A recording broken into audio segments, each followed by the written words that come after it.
dangerous practices. 2 Corinthians 11:13 through 15. For such are false apostles, deceitful workers, transforming themselves into the apostles of Christ. And no marvel, for Satan himself is transformed into an angel of light. Therefore it is no great thing if his ministers also be transformed as the ministers of righteousness, whose ends shall be according to their works. Metaphysical techniques. Should Christians be involved in these practices? Vibrations. Does vibrations have anything to do with the metaphysical practices?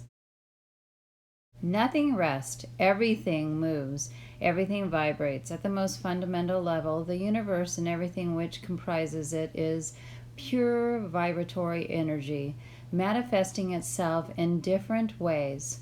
The universe has no solidarity. As such, matter is merely energy in a state of vibration. The metaphysical meaning of healing, restoring the original purity or integrity. All healing is based on mental cleansing. When the mind is free from error thoughts, harmony in the body ensues. Metaphysical practices and Christianity. Do they mix? Hi, welcome to the Light Deception. Today we're going to be talking about metaphysical practices, metaphysical techniques, and should Christians be practicing the metaphysical elements and techniques of the occult world? Should you be involved in tapping into chakras and energies? Are you supposed to be really going side by side with the vibrations? And are you supposed to be like at one-ment, like in the New Age practices where all things are interconnected? So we're going to be looking at the definition of metaphysical. Metaphysical pertaining to are the nature of metaphysics, its philosophies, concerned with abstract thought and subjects as existence, causality, or truth. Concerned with first principles and ultimate grounds as being, time, and substance, and also imaginary and fanciful. Should we be a part of all of this? Now, what I want to do is I want to start off with what it means in the occult practices to be engaged in metaphysics. So I want you to watch this video. This video is very telling, and it's going to be titled Practical Spirituality, Metaphysical Principles for Complete Healing.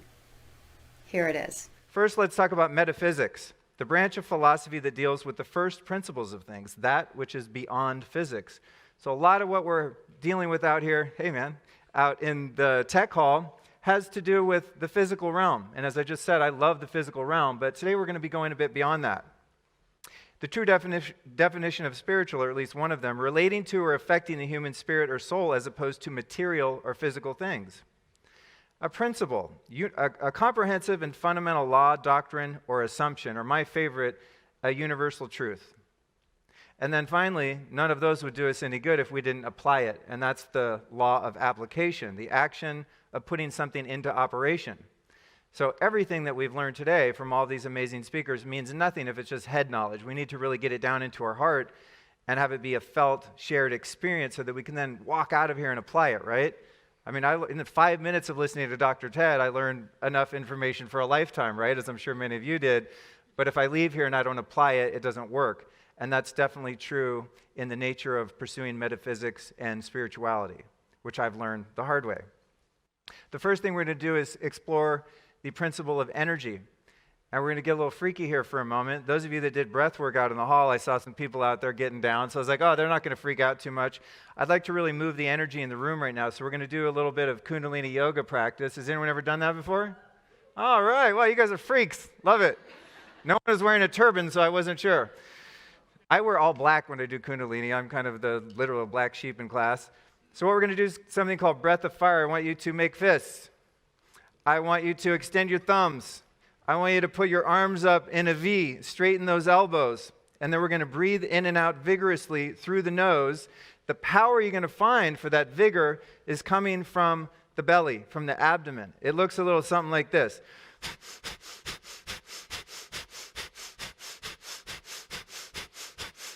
And keep your body still and keep your arms straight.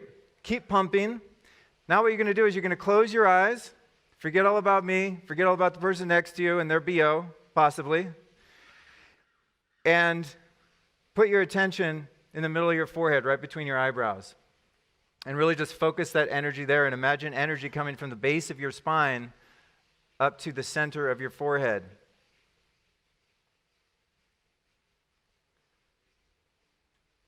There's nothing here except energy. So all we're doing is just concentrating some of it for a moment. I'm going to count down from 5. Keep going. And when I count down from 5, you're going to straighten your arms and put them over your head, connecting the tips of your thumbs and extending your fingers. In 5, 4, 3, 2, 1. And give us a big inhale all the way to the depth of your lung capacity. Hold, tense your body as if you're a statue made of stone.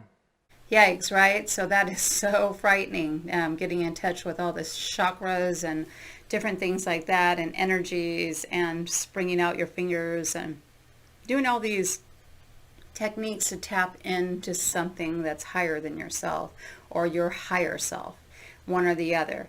I'm going to go right into this next one because I think it's important to back this up with metaphysical autonomy techniques. Here it is. The time has come for you to live an inspired life, and that is to unleash your own unique inner potential psychologically, emotionally, and spiritually, and to stop putting boundaries and limits on the boundlessness that you are. And the key is to start listening to the messages of your body and to understand the psychosomatic patterns that's related to medical ailments, whether they're coming from your ancestry, your conception, womb or birth trauma, your childhood, or even your adult life.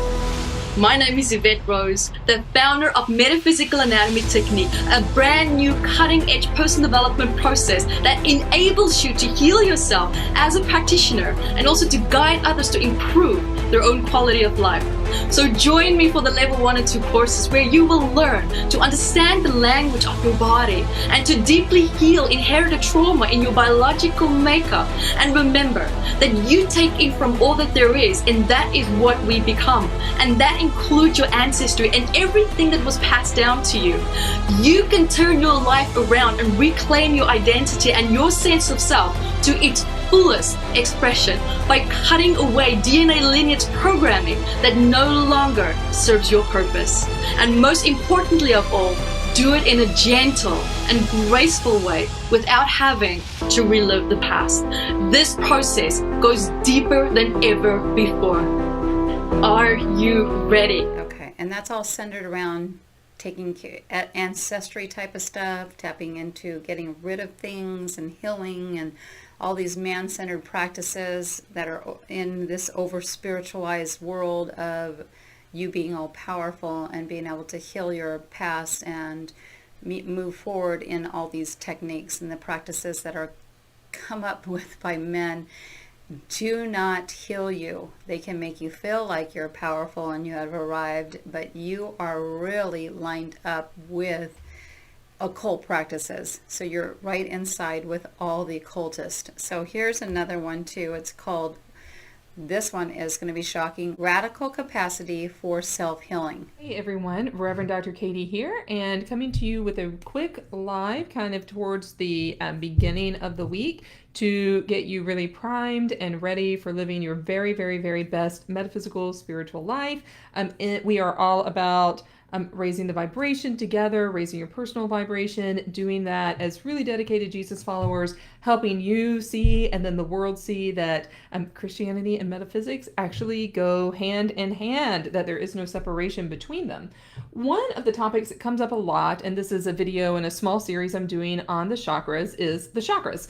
The chakras are kind of really touchstones for fear and for kind of entering into that low vibration state, because they're an easy thing to grasp that many people will use in a fear-based way. And some of the misconceptions I hear about chakras all the time is that they are portals for letting demons into you, that even talking about them is accessing kind of dimensions of and portals that you don't need to be involved in. Actually, nothing is further from the truth, because chakras are the parts of us, the parts of us that God has given us, that are portals for radical self-healing. And that's a major game changer, because built into our own system, into our own bodies, into our own 3D, earthbound, incarnated selves that God has so lovingly made, God has given us this system for being able to access our very, very radical self-healing and being able to access our barometers for our own health. This includes our spiritual health, our emotional health, our mental well-being, all these different parts that connect us. And these energy centers within us are beautiful ways to be able to begin and continue that journey of really, really radical self-healing. Okay, the main point about this is it's Christianity. It says, are you ready to jump, start your spiritual life, and embrace metaphysics and as part of your daily faith journey? Shocking, isn't it? So I look at all this. It's all going to be here. I'm going to put all the links below so you can see where I'm getting this from, and be really careful when you're going through these to look at these things, that we're not promoting them. We're actually warning you and cautioning you to stay away from this. Do you want to know more about the chakras and the role in your life? In my training, 3 ways to get connected to your metaphysical Christian self.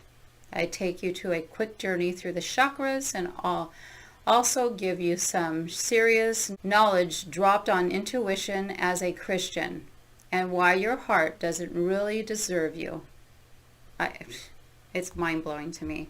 Absolutely and utterly mind-blowing to me that I'm looking at this, and this is coming from Christian authors. So there was one right before it. It's called What is a Metaphysical Christian? It's by the same person, and it's going to break it down to you. What is a metaphysical Christian? I can't believe those terms are even put together.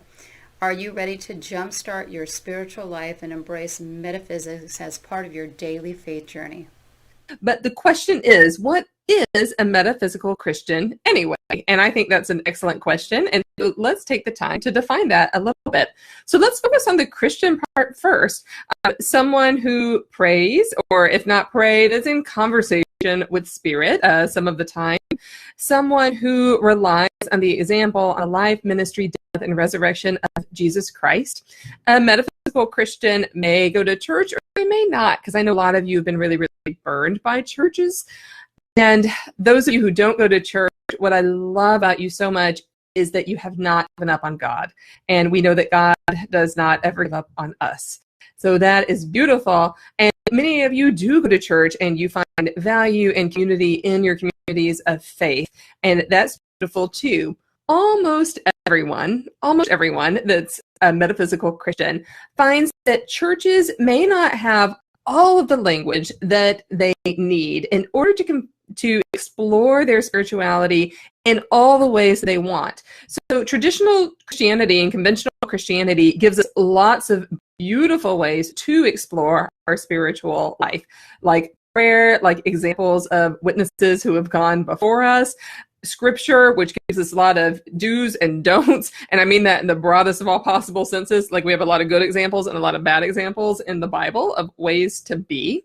So those are some of the gifts of traditional Christianity. So I think metaphysical Christianity looks at the expansive world, the spiritual world, some of which classical Christianity doesn't really define.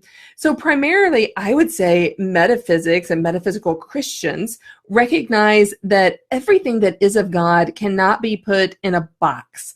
And it definitely can't be put in the box that we call the church box, even though the church box has beautiful things to offer us. So this is not an either or, this is a both and. Metaphysical Christians recognize that spirit manifests itself in extraordinary ways. Some of those ways include energy work, looking at our energetic fields in our bodies, our spirits, our souls, looking at chakras, maybe exploring the angelic realm and angelic messages and the relationship between the angelic realm and our life here on earth. Going into deep meditation that we combine with prayer to produce powerful communication between ourselves and the holy. That is crazy. By the way, you are watching one of the earlier videos made by Rev Dr. Katie. Rev. Dr. Katie. Wow, wow, wow. What is metaphysical Christianity? So there's your roots. I also want to go back. I have some pictures here I'd like you guys to see. I'll be putting them in here for you so you can see them. It will help you a lot to see how Christianity is overlapping in this metaphysical world. There's Chakra Centers that you can get into. This one has a picture of Christ in the front when you put up the website, and there's a person here that is in charge of clairvoyance counseling. This person, his name is Angela, has had the ability since the age of 3, and I love communicating with spirits. I've been committed to honing my gift through classes, courses, meditation, including workshops with James Van Praagh. I received certification in both physics and mediumship through the JVP mystical arts. I communicate with both earthbound spirits and those that have crossed, and to provide assistance to earthbound spirits by guiding them to the light. And this is all done in Christianity. I work with my guides, angels, and saints to assist me in both physical and emotional healing through Reiki. My mission is to bring love and healing to you through the gift of spirits. Blessings to all done in the name of Christianity. This is, sometimes it just blows me away. In the same center where Angela is here talking about being a medium, there's another person here that is also has been fortunate to study from well-known mediums as well as tutors from the Arthur Findlay College of Psychic Science in England. So that's one person that works there too. And then you have another person here that's, his name is Jude, has been a spiritual hero for 20 years and is currently a resident shaman and healer in the city of Los Angeles. So there's all this stuff. So he's a known shamanist. There is a master that he got his techniques from. He learned his techniques from. This spiritual healer techniques is practiced and taught by Jude to healers of all traditions, including Western medical professionals. In addition, he also does shamanic rituals, healings for people who have been cursed by jealousy and mischievous entities. These entities want them to fail in all endeavors, make family members sick, and cause accidents. In Africa, this type of curse comes in curse webs, similar to spider webs that hold the spider prey captive. The shamanic ritual that Jude performs will cut the web of confusion, mental instability, and failures in both physical and spiritual life. Yikes. This is when man is arriving at self again. There is a total difference between where the Bible says to be sober-minded and vigilant, because your adversary, the devil, is seeking whom he may devour, and these ones that are arriving at self. So they're enlightened, right? And then you have the sober-minded Christian that says, just like Paul said, right? I will to do what is right, but my flesh is weak. So you're at the end of yourself. And then God can use you, because when you are weak, God is strong, and you're leading people to him and not yourself. So that's a lot of ways to get out of the way with all these other stuff that makes you feel empowered, makes you feel enlightened. The enemy knows exactly what feeds your ego and pride, that you will arrive at somewhere. So that means that Jesus died for nothing if you can arrive on your own.